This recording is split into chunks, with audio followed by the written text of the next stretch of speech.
나는 레오 톨스토이입니다. 1828년 9월 9일 러시아 툴라 지방의 야스나야 폴리아나에서 태어났습니다. 귀족 가문 출신이었지만 나의 어린 시절은 결코 평범하거나 순탄하지 않았습니다. 9살이라는 어린 나이에 부모님을 모두 여의었고 이후 친척들의 보살핌 속에서 성장해야 했습니다. 이처럼 이른 시기에 겪은 부모님과의 이별과 상실감은 나의 내면에 깊은 그림자를 드리웠고 이는 평생을 따라다니며 나의 사유와 감정에 지대한 영향을 미쳤습니다. 어린 나이부터 나는 삶과 죽음, 존재의 본질적인 의미에 대한 질문들을 스스로에게 던지게 되었고 이러한 질문들은 나의 작품과 철학의 근간을 이루게 됩니다. 이는 단순히 개인적인 슬픔을 넘어 인간 존재의 유한함과 불확실성에 대한 깊은 통찰로 이어졌습니다. 16세가 되던 해 나는 러시아의 명문 카잔 대학교에 입학했습니다. 법학을 전공했지만 제도권 교육 시스템에 대한 나의 회의감은 점차 커져만 갔습니다. 강의실에서 주입식으로 배우는 지식보다는 스스로 탐구하고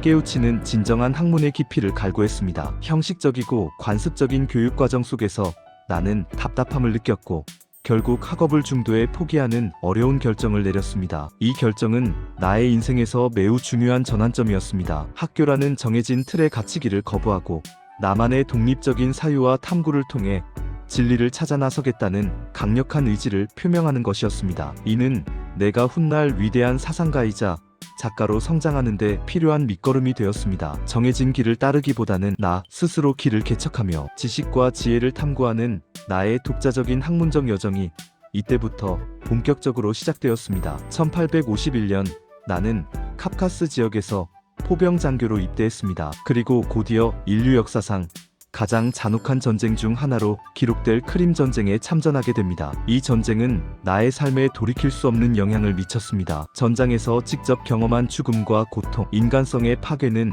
나의 영혼에 깊은 상처를 남겼습니다. 눈앞에서 벌어지는 참혹한 살상과 비극적인 현실은 나의 세계관을 뿌리째 뒤흔들었습니다. 나는 전쟁의 무의미함과 폭력의 잔인함에 대해 깊이 절감했습니다. 인간이 인간에게 가할 수 있는 가장 극단적인 폭력의 현장에서 나는 비폭력주의의 중요성과 평화의 소중함을 깨달았습니다. 이후 나의 사상에서 평화와 비폭력주의는 핵심적인 원칙으로 자리 잡게 됩니다. 군 복무는 단순히 국가에 대한 병역 의무를 이행하는 것이 아니라 나의 삶의 방향과 철학을 근본적으로 변화시키는 중요한 전환점이자 자기 성찰의 시간이었습니다. 전쟁의 경험은 나를 더욱 인간적인 사상가로 만들었고 인류의 보편적인 가치에 대해 깊이 고뇌하게 했습니다. 1862년 나는 34세의 나이로 소피아 안드레예브나 이슬레네프와 결혼했습니다. 우리는 13명의 자녀를 두었으며 대가족을 이루어 생활했습니다. 가정은 나의 삶에 큰 안정감을 가져다 주었고 나의 창작 활동에 중요한 영감을 주기도 했습니다. 그러나 작가로서의 큰 성공과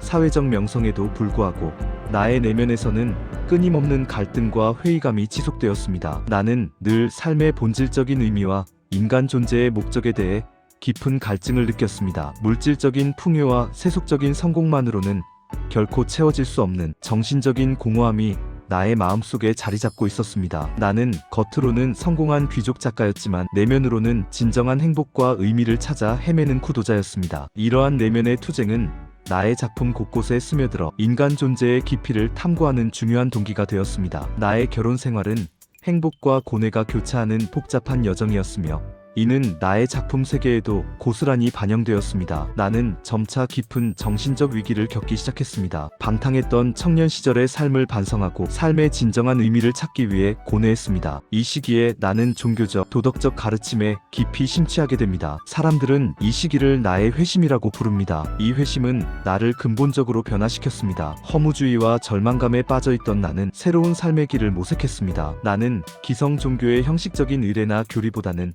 개인의 양심과 내면에서 우러나오는 순수한 신앙을 중요하게 생각했습니다. 제도화된 교회와 그들의 권위주의를 비판하며 예수 그리스도의 가르침을 문자 그대로 실천하려는 급진적인 시도를 했습니다. 나는 물질적인 욕망과 세속적인 가치를 버리고 영적인 가치와 사랑을 통해 구원에 이를 수 있다고 믿었습니다. 이러한 변화는 나의 삶의 방식을 완전히 바꾸어 놓았고 나의 모든 작품과 사상에 지대한 영향을 미쳤습니다. 나는 진정한 신앙은 삶의 모든 영역에서 실천되어야 한다고 보았으며 이는 곧 나의 행동으로 이어졌습니다. 나의 사상은 흔히 기독교적 아나키즘으로 요약될 수 있습니다. 나는 국가의 폭력적인 권력과 강제적인 통치를 근본적으로 부정했습니다. 진정한 기독교적 사랑은 비폭력주의를 통해서만 실현될 수 있다고 굳게 믿었습니다. 모든 형태의 폭력은 악이며 사랑과 관용만이 세상을 변화시킬 수 있는 유일한 힘이라고 보았습니다. 나는 또한 극단적인 금욕주의를 주장했습니다. 물질적인 욕망을 절제하고 완전한 자기 부인과 청빈한 삶을 통해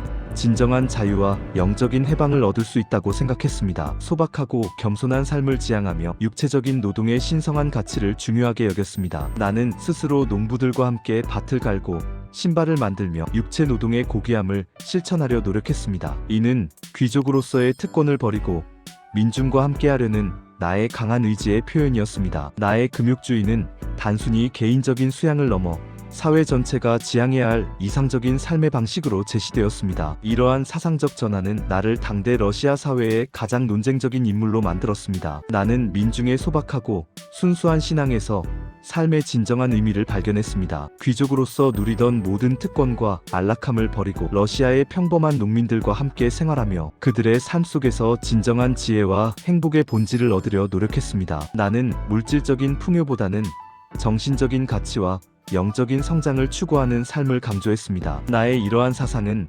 당시 러시아 사회의 물질주의와 귀족계층의 부패에 대한 강력한 비판이었습니다. 나는 또한 예술에 대한 나의 관점도 근본적으로 변화시켰습니다. 초기에는 예술을 단순히 인생의 거울로 보며 현실을 재현하는 도구로 생각했지만 점차 예술의 진정한 목적은 단순히 현실을 반영하는 것을 넘어 인류의 삶을 개선하고 사람들을 하나로 묶는 데 있다고 생각했습니다. 예술은 사람들에게 도덕적인 교훈을 주고 서로 사랑하고 이해하도록 이끌어야 한다고 믿었습니다. 진정한 예술은 고통받는 이들을 위로하고 불의에 맞서 싸우며 인류를 더 높은 도덕적 단계로 이끌어야 한다는 신념이었습니다. 나는 나의 작품들을 통해 이러한 예술관을 실현하고자 노력했습니다. 단순한 미적 추구를 넘어 사회적, 도덕적 책임을 다하는 예술이야말로 진정한 예술이라고 보았습니다. 작가로서 나는 사실주의 문학의 위대한 거장이었습니다. 나의 작품들은 당대 러시아 사회의 부조리와 모순, 그리고 인간 내면의 복잡하고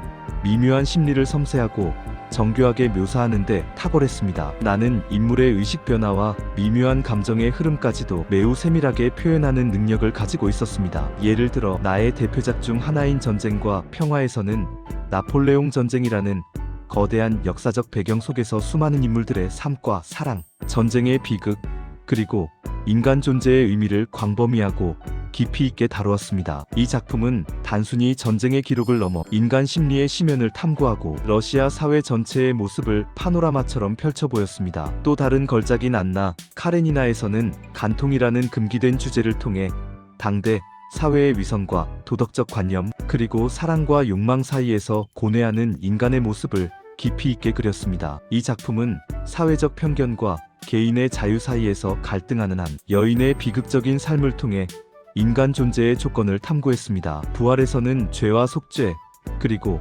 인간의 구원이라는 보편적인 도덕적 주제를 다루며 사회정의와 개인의 양심 문제를 날카롭게 파헤쳤습니다. 이 외에도 이반 일리치의 죽음, 사람은 무엇으로 사는가 등 나의 작품들은 인간의 삶과 죽음, 사랑과 증오, 죄와 용서와 같은 보편적인 도덕적 질문들을 끊임없이 던졌습니다. 나는 나의 작품들을 통해 독자들이 삶의 본질을 성찰하고 보다 나은 인간이 되도록 이끌고자 했습니다. 나의 문학은 단순한 이야기가 아니라 삶의 진리를 탐구하는 철학적 여정이었습니다. 나의 작품 속에는 늘 두 개의 자아가 존재했습니다. 한편으로는 삶의 아름다움과 그 풍요로움을 사랑하고 찬미하는 자아였습니다. 인간적인 정열과 욕망, 자연의 섭리 속에서 아름다움을 발견하고 이를 예찬하는 자아였습니다. 다른 한편으로는 청교도적인 엄격함으로 도덕적 메시지를 전달하려는 설교자로서의 자아였습니다. 죄와 타락을 경고하고 금욕과 희생을 통해 구원에 이를 것을 역설하는 자아였습니다. 이 두 자아 사이의 끊임없는 갈등과 미묘한 조화가 나의 작품에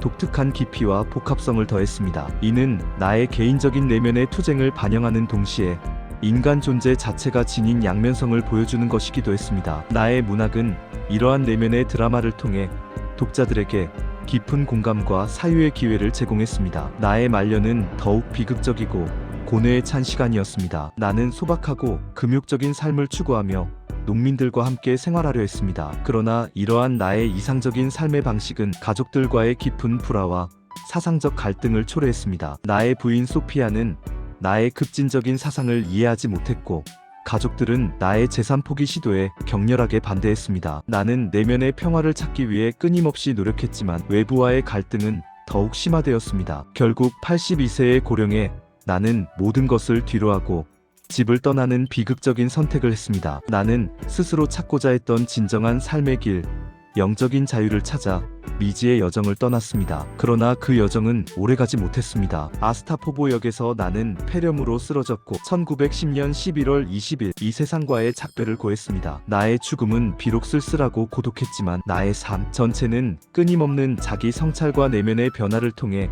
진정한 삶의 의미와 인류의 구원을 찾고자 했던 위대한 구도자의 여정이었습니다. 나는 나의 작품과 깊이 있는 사상을 통해 러시아 문학뿐만 아니라 세계 문학, 그리고 인류의 사상계에 지대한 영향을 미쳤습니다. 나의 이름, 레오 톨스토이는 시대를 초월하여 오늘날까지도 수많은 사람들에게 영감을 주고 있으며, 나의 이야기는 여전히 많은 이들에게 삶의 본질적인 질문을 던지고 있습니다. 나는 이 세상의 진정한 사랑과 평화, 그리고 인간적인 존엄의 가치를 전하고자 했던 한 작가이자 사상가였습니다. 나의 메시지는 시대를 넘어 영원히 살아 숨쉴 것입니다.